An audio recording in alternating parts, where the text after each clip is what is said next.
Callie Roper from the London School, so please come up. Good morning, thanks for inviting me. I'm going to talk about surveillance and how it's affected clinical practice and policy in Africa. And of course, I'm talking about malaria. This is just a brief overview about malaria. In 2008, globally, malaria is thought to account for an estimated 243 million cases of fever, resulting in 863,000 deaths. The majority of the deaths are occurring in young children in Africa, while they're sort of in the process of acquiring immunity. These statistics sort of represent the tip of a very large iceberg. So many people are immune or semi-immune carrying malaria parasites in Africa. And here are here's a map showing the estimated prevalence. You can see there's large areas of Africa where children aged 2 to 10, the prevalence of infection is over 40%. There have been two major treatments in Africa historically, both now abandoned as first-line therapy for treatment of malarial disease, and those are chloroquine and sulfadoxine, which is usually abbreviated to SP. The chloroquine was used in the 1930s, and it was a mainstay of malaria treatment for 70 years. And resistance in Africa to chloroquine only really emerged in the 1980s. When chloroquine resistance spread and chloroquine treatment was failing, people were using SP as a second line, and gradually it came to replace chloroquine as the first line therapy. And resistance to SP emerged in the 1990s, so a sort of decade later. If we look at surveillance for drug resistance to chloroquine, this was largely carried out using in vivo efficacy studies. These are usually based in a single locality, often in a single health facility. Patients are recruited and we follow the success or otherwise of their treatment by looking at parasitemia and clinical outcomes. But it can also be followed by in vitro sensitivity.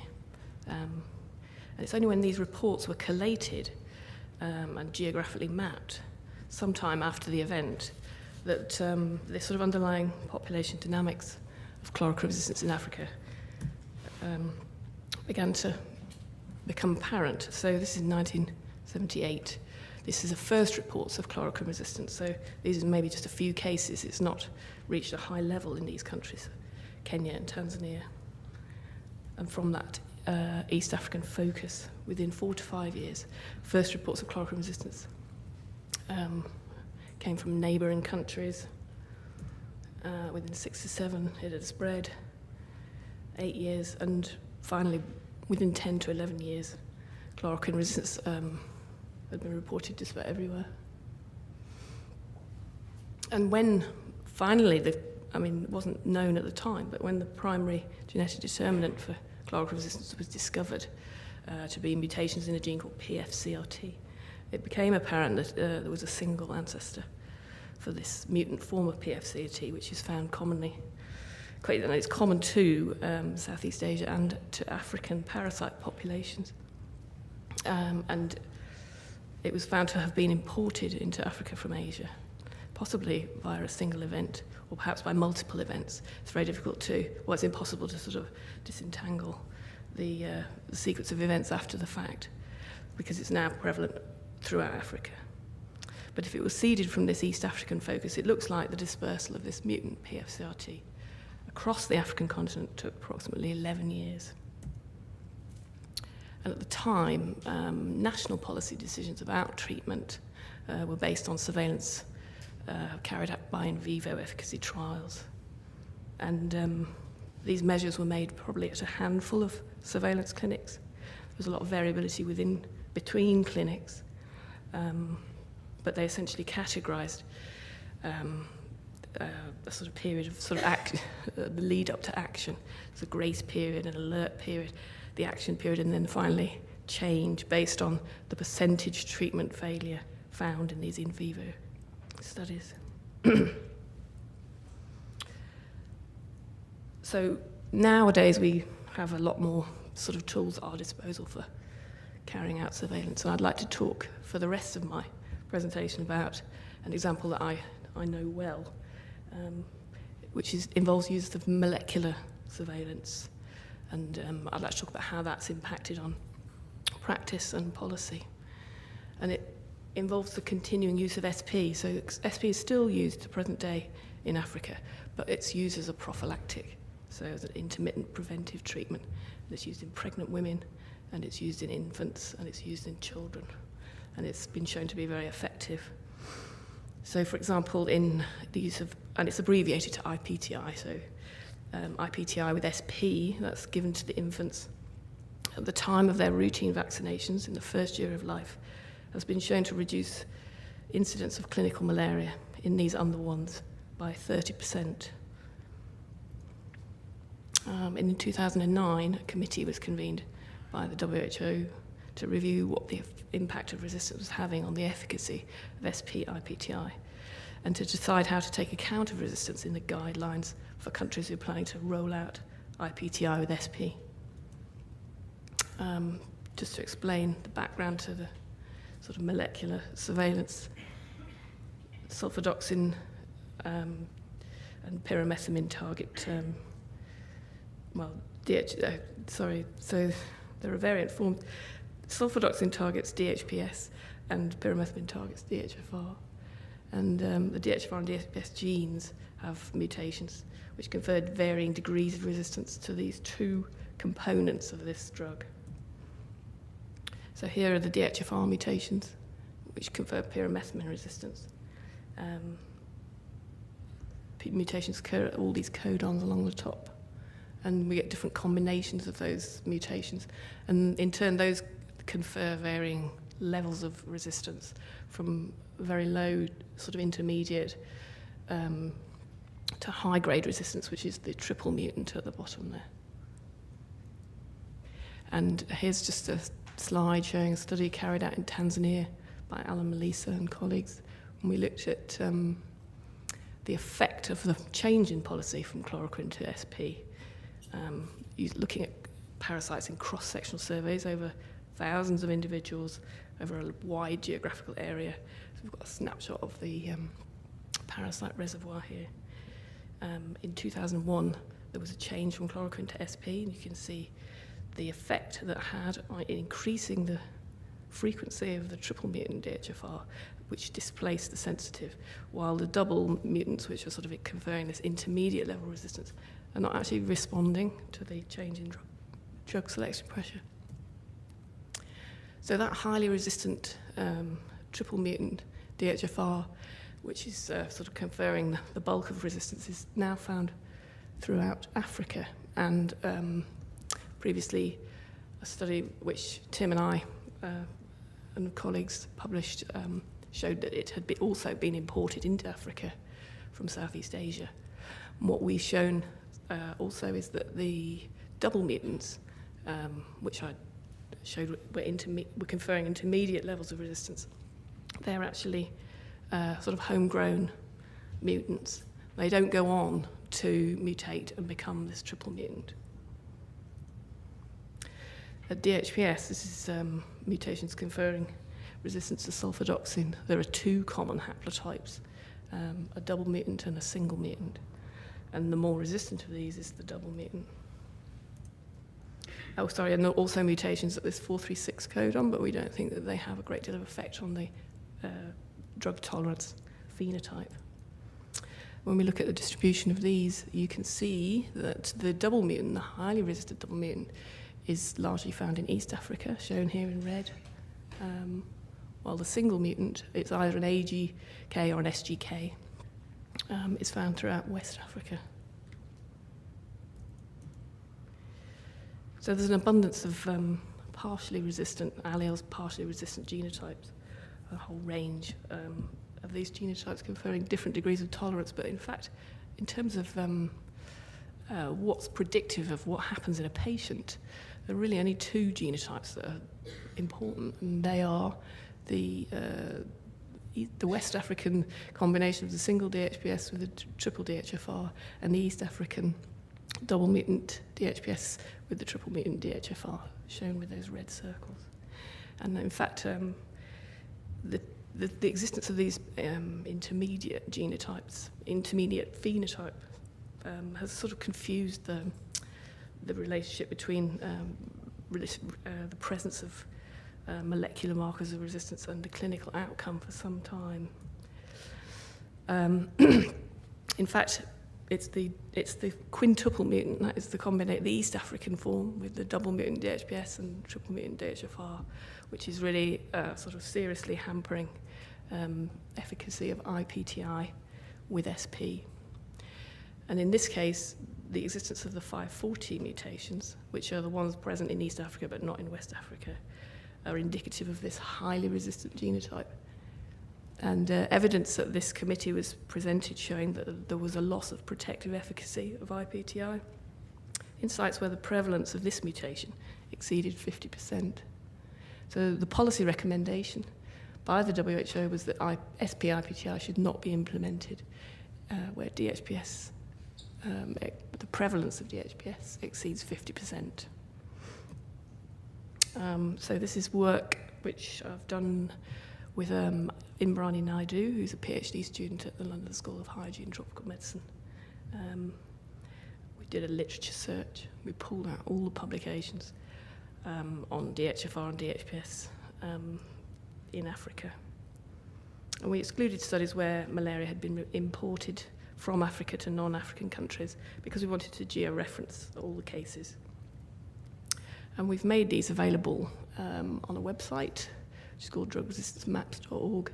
Essentially, it just maps all the sites of studies where these genes have been looked at.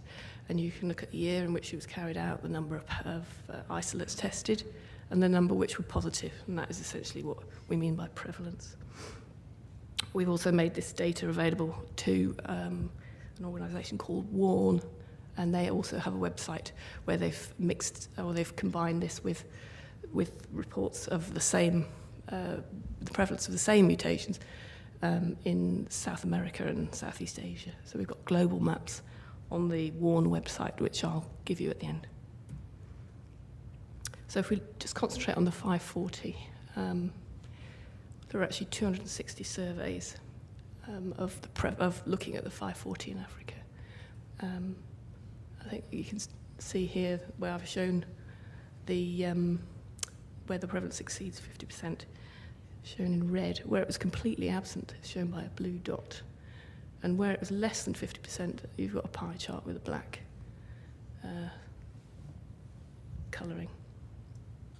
There are still some countries where there were no studies. And what we wanted to do was to produce a map of recent prevalence, so we sort of honed in. These are all studies sort of listed by region and by year. We wanted to sort of capture what the current state of resistance was, so we looked at from 2004 onwards, which means that we're now reduced to 90 studies. Essentially, these describe what we know about the prevalence of this mutation in Africa in recent years. And you can see that there's largely this block of East African countries where the prevalence exceeds 50%. In many countries, it's approaching fixation. So our conclusion was that SP-IPTI is precluded in much of East Africa, but practical in the rest of Africa. So this lists the 8 countries where it was exceeded, and I would just note that Sudan and DRC were borderline, and there was very little recent data which could decide whether or not to roll out SP-IPTI there. But a question which we were all asking was whether these 90 surveys can really be considered representative of that whole geographical block, whether we shouldn't be a bit more nuanced about where to roll out SP-IPTI. It's possible that the prevalence is varying a great deal within a country, although the map would sort of suggest that it does have this sort of gross geographical property, presumably due to its spread. So I'll just show you some data from a study we've been doing in southern Tanzania, in Lindi and Mtwara. Again, looking at cross-sectional surveys, large numbers of people. We're looking at the parasite reservoir, so most of these people not actually sick, testing for the presence of the 540. During 2004, I don't know if you can read that, this is the presence of the double mutant, so it's the 540 with the 437. And the 50 or over is the dark purple. So you can see there is heterogeneity in the measures we made for these different districts within Mtwara and Lindi. But there's a sort of concerted increase in that prevalence over the subsequent 2 years, and you can see that that threshold was exceeded by 2006. And if we look at how it varies within the country itself, I'm going to now compare it with similar studies in the central areas of Rufiji and Kilombero and the northern sites in Korogwe and Magoda. Now, in the north, in Korogwe and Magoda, that's where the first reports of serious SP clinical failure first came from, and that was back during 1995. And you can see in red the northern sites, the sort of grey and blue central, and then the southern Mtwara and Lindi sites are in green, and the years are along the bottom. There's a huge amount of difference within Tanzania, reflecting probably the amount of time that these haplotypes have been present, and for the probably also reflecting the strength of selection. So different parts of the country are using drugs in different ways, so drug coverage is probably different in the north as well. It's interesting to note that it's also true for the triple mutant. We've got the same sort of geographical change as you go from the north down to the south. I've just included a study in Kilifi, just over the border in the north, which was carried out by Laura Certain, looking right back to the sort of 1980s when this triple mutant first emerged. You can see that's rising steadily. But the northern Tanzanian sites are sort of higher frequency. So finally, I'll just sort of say what the sort of Tanzanian study is showing is that there's a lot of heterogeneity even within a country. There's also sort of homogeneity in the type of alleles that are present. When we looked at lineages of DHPS haplotypes, so we're sort of defining these on the basis of the point mutations which are present and flanking markers which tell us if they have the same ancestral origin or a different one. There were 5 major lineages, 2 lineages of the highly resistant East African one, shown in blue and red, and 3 lineages of the West African mildly resistant single mutant, shown in yellow, green, and purple. And the degree of the trees sort of showing allele sharing, so they sort of cluster into these 5 major geographic regions, and they have in common in this whole region here. I haven't got a pointer, but that whole red region in Southeast Africa, it's the same alleles which are sort of moving around that area. So we're very interested in sort of following this up. We're looking at other markers. We're looking at patterns of migration, trying to relate that to the extent of allele sharing in these larger geographic regions of Africa. Here I'm showing a study by Andy Tatum and Smith looking at the degree of connectedness between countries in terms of migration and malaria, in terms of the extent to which people are infected with malaria and to the degree to which migrants will be exchanged between countries. And again, you can see there are these patterns of migration which broadly correspond to our sort of degree of DHPS lineage allele sharing. So it'd be very interesting to sort of go into this in a lot more detail. We're now pursuing it, looking at lineages of other resistance markers and also looking at markers which are not related to drug resistance at all, in order to try and get a better understanding of population structure over the whole continent. So my conclusions, firstly, that the collation of surveillance data is a prerequisite for understanding the global dynamics of resistance in malaria. And WARN is an organisation which has been set up to collate and standardise surveillance data, and this will form a vital role in coordinating and generating these big pictures of what's going on in the sort of dynamics of emergence and spread of drug resistance. My second conclusion is that molecular markers are really simple, so it's not simply a case of resistant or sensitive segregating in a population. But there are many partial resistance adaptations, and that can complicate the use of markers as a proxy for efficacy. So we have to be aware of that in these decisions about thresholds and changes to policy. And we sort of needed to know which haplotypes were present and sort of put all that together into the big picture before we could decide on a threshold of 50% of the 540. I think more than ever in an era of, so this is my final point, there's in an era of combination treatments where resistance to one drug, one of the partner drugs may be widespread, but it may not be visible in the clinic. It's going to be important for us to take a population-based approach in the design of surveillance systems. And that applies equally to sort of molecular surveillance and in vivo surveillance. And for that, we do need more information about population structure in Africa.